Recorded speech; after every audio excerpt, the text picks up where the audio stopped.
Saya mau bertanya kepada jemaah. Sehari-hari istighfar rutin berapa? Yo. Berapa banyak sehari istighfar? Cuma pas ketika ditembak musibah, astagfirullahaladzim. Itu aja. Pernah enggak rutin istighfar? Maksudnya apa rutin? Sebagaimana kita ambil air wudu ketika waktu salat dan berdiri di tempat musalla, tempat salat dan salat. Itu kan namanya rutin. Pernah enggak ada istighfar yang rutin?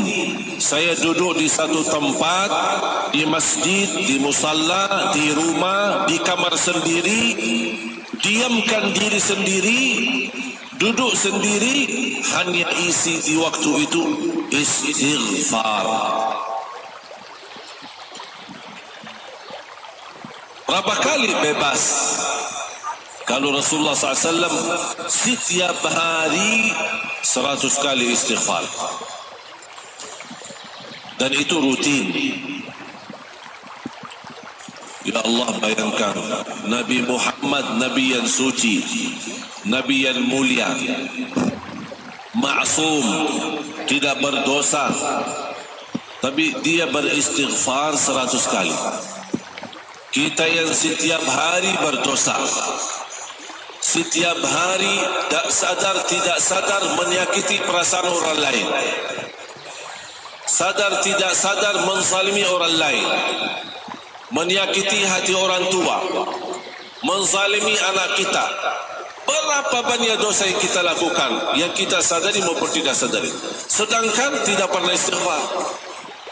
Rasul aja yang tidak ada dosanya istighfar 100 kali. Seharusnya kita kalau bisa 1000.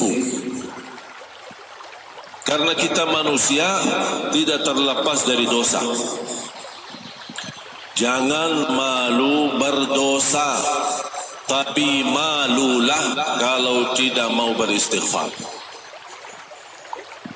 Mengapa jangan malu kalau kita berdosa? Karena kita manusia tidak akan bisa terlepas dari dosa.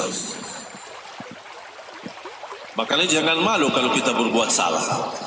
Tapi malu kalau sudah tahu dan kita sadar ini salah, ini dosa, tapi belum mau beristighfar.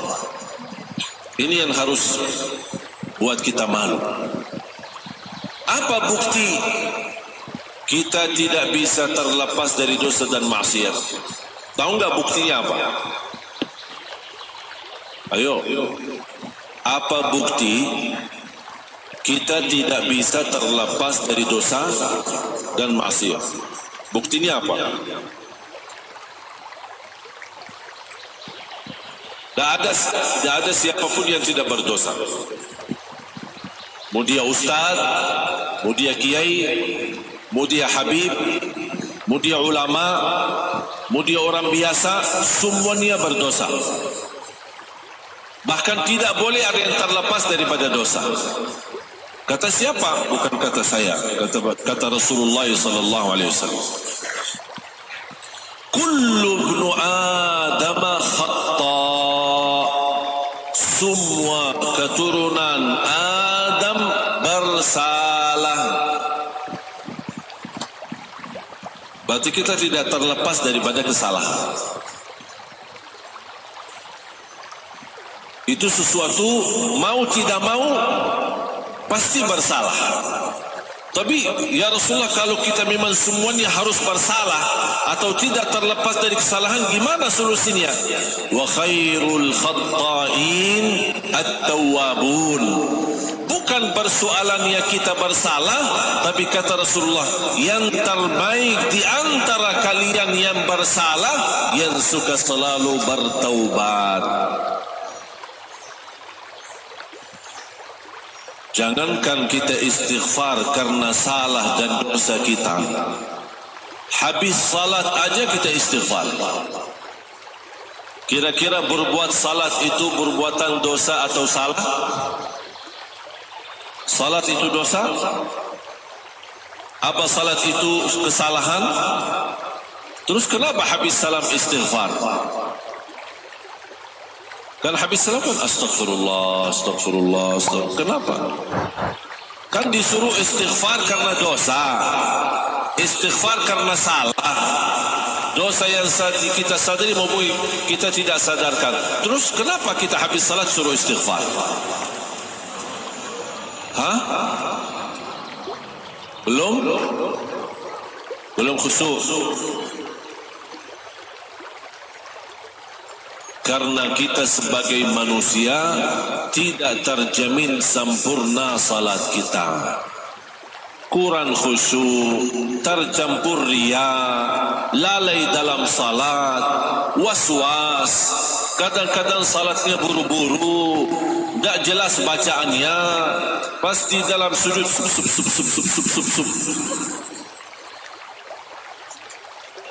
Apaan sub kita?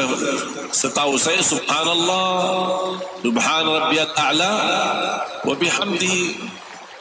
Saya dengar samping saya pas ada orang sujud. Ya Allah, buru-buru.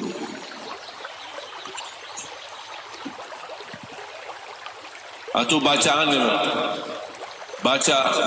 ayat-ayat Al-Quran terlalu cepat. Bismillahirrahmanirrahim. Apalagi kalau sir, kalau jahat masih kita bisa. Kalau sir,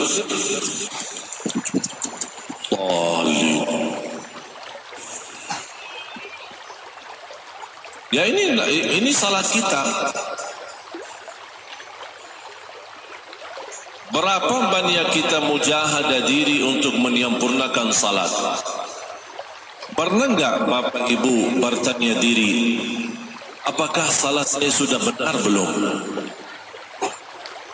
Pernah duduk bersama diri sendiri muhasabah dan bertanya diri, apakah salat saya sudah pantas diterima Allah atau belum? Atau hanya kita menjalani salat karena perintah, sebuah tugas, mau lepaskan diri dari tugas itu? Makanya saya sering mengingatkan jamaah, ada dua orang salat di saf pertama, satu diterima Allah, satu tidak. Padahal sama-sama salat di saf pertama, sama rukuk, sama sujud, sama baca. Tapi satu diterima, satu tidak. Kenapa? Karena satu ketika dia salat menghadapi Allah dengan hatinya, yang satu lagi menghadapi Allah cuman fisik gerakannya.